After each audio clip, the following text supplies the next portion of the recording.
L'épisode du jour, c'est le test du nouveau e-argile de chez Labyrinthe, millésimé 2023. Allez, c'est parti, mon kiki.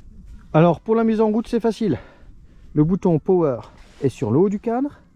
On a ici la prise pour la serrure et pour la recharge, on a le bouchon ici pour pouvoir recharger la batterie intégrée de ce Labyrinthe. Après, avec cette nouvelle commande, on a tout en un. Ici, les trois modes, Eco, Trail ou Boost, avec la possibilité d'avoir les différentes informations d'autonomie, de nombre de kilomètres parcourus et bien sûr de kilomètres totaux cumulés de toutes nos sorties. Donc simple mais efficace, et ça reste une motorisation EP8, donc deux profils totalement paramétrables. Avec un nom pareil, on peut imaginer qu'on a affaire à une machine plutôt agile et ludique. Et dès les premiers tours de roue, on n'est pas déçu. Donc ça, c'est plutôt bon signe pour la suite. Allez, on va enchaîner avec le petit single en balcon qui va bien, à savoir les remparts. Petit geste télescopique avec la commande à gauche, située sous le cintre. En termes d'ergonomie, pas de souci à ce niveau là. Les relances, oh là là, ça va plus que bien. Ah, la machine est vraiment agréable. Très bon grip de la montre Michelin. Là, il n'y a pas de souci.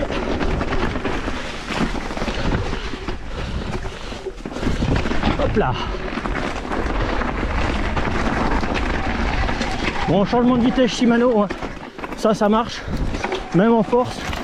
En plus, avec le 12 vitesses, la cassette en 10-51, la possibilité de changer les vitesses à la volée, on n'a pas trop de soucis quant à la capacité de franchissement.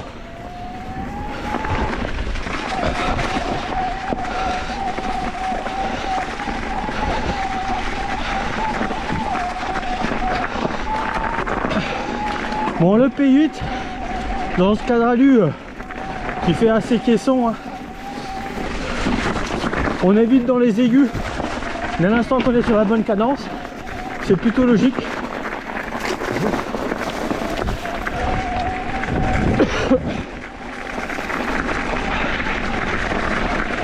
Comme j'ai déjà dit, un moteur silencieux est souvent un moteur qui ne marche pas.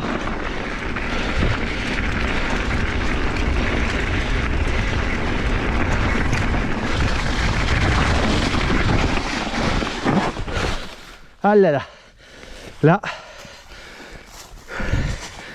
faut dire que c'est raide et plutôt glacé.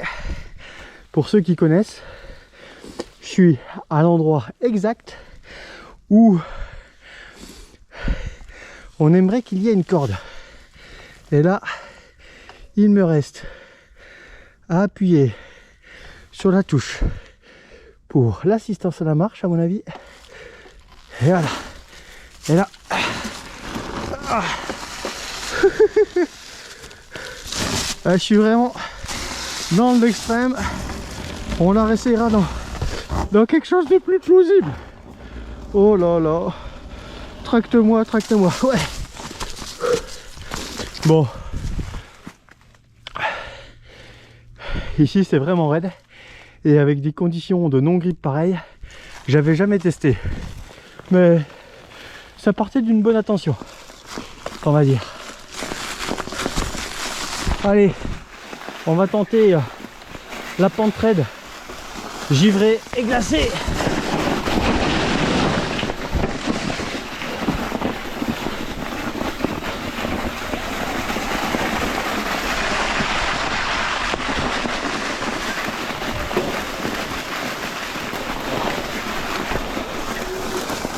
Ah, c'est ambiance monde chocolat, hein. Pas de souci.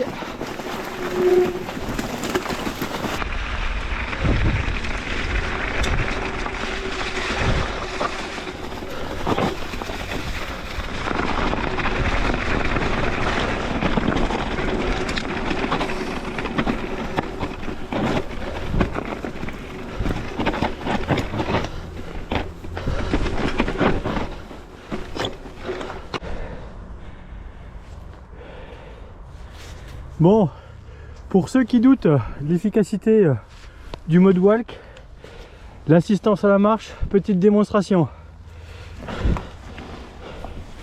Là, le labyrinthe avec sa motorisation EP8, c'est lui qui vous traîne. C'est pas vous qui poussez le vélo.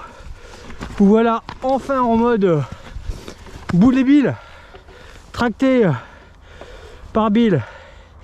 Et puis, eh bien, si vous vous sentez l'aisance technique de monter sur le bike, il saura également répondre présent avec un grip exceptionnel. L'amortisseur à ressort, bien sûr, est super efficace à la descente, mais en termes de sensibilité et de progressivité, en termes de grip à la montée, ça fait carrément le job aussi. Plutôt bluffant la machine.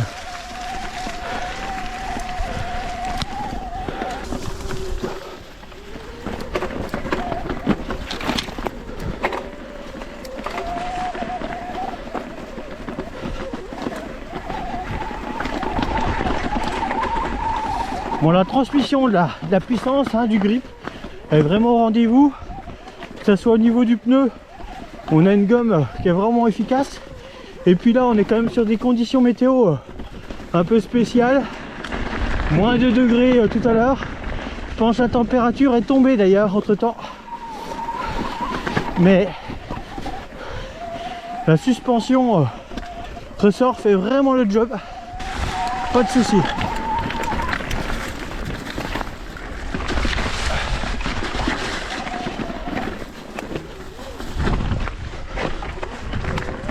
En termes d'angle et tout, il n'y a pas photo. Des bons choix. Position super naturelle d'entrée. On est sur un vélo qui est pas trop long en top tube. Ça c'est plutôt très agréable. Moi qui suis pas très grand, bien c'est quelque chose qui est important à mes yeux. Et puis on a une machine qui permet de prendre de la hauteur facilement, et ça c'est très agréable pour pouvoir profiter des sentiers, et ça j'adore.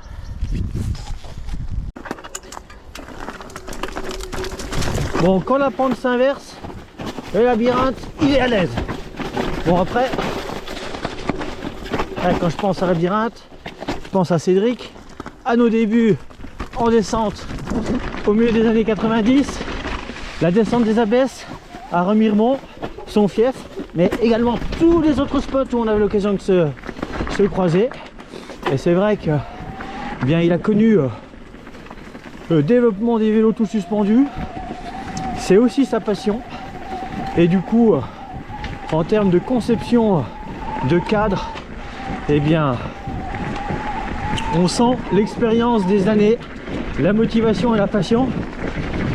Et je devrais pas être déçu dans ma petite spéciale descendante qui va suivre. Regardez, il n'y a personne. Forcément, moins 3 ou moins 4 degrés, ça calme tout le monde.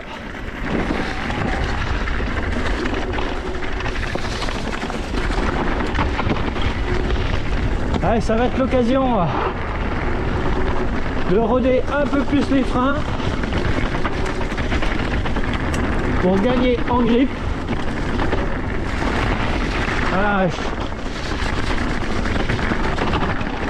Ah, ça y est, je commence à récupérer du mordant. Et là, il vaut mieux. On a des jolies épingles. Aïe, il se place sans problème à l'intérieur. Les relances sont bonnes. Le P8 est très naturel. Et à ce petit jeu là, il y a un vrai savoir-faire chez Shimano. On n'a pas d'à-coup. On a vraiment une allonge progressive, fluide. Et le vélo se place où l'on veut.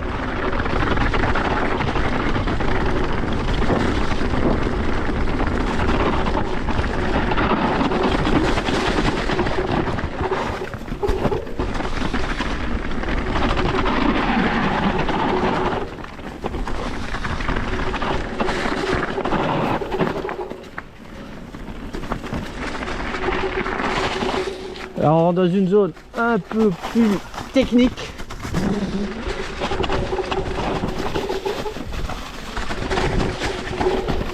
Il n'y a pas de souci.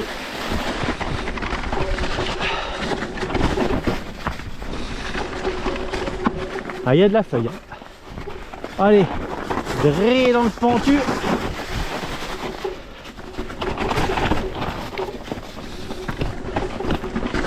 On va vite ramener ce super jeu au magasin avant que la nuit nous rattrape.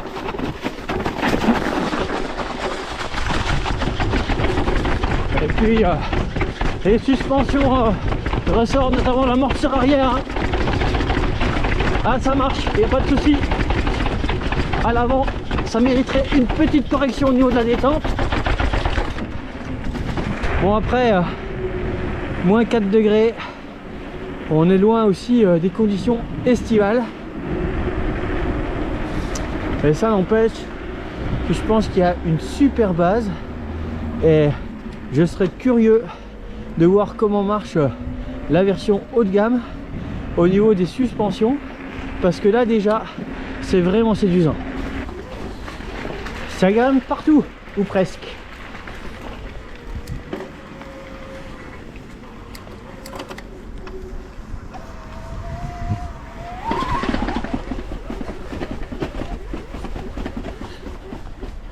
Voilà. En face du magasin en plus.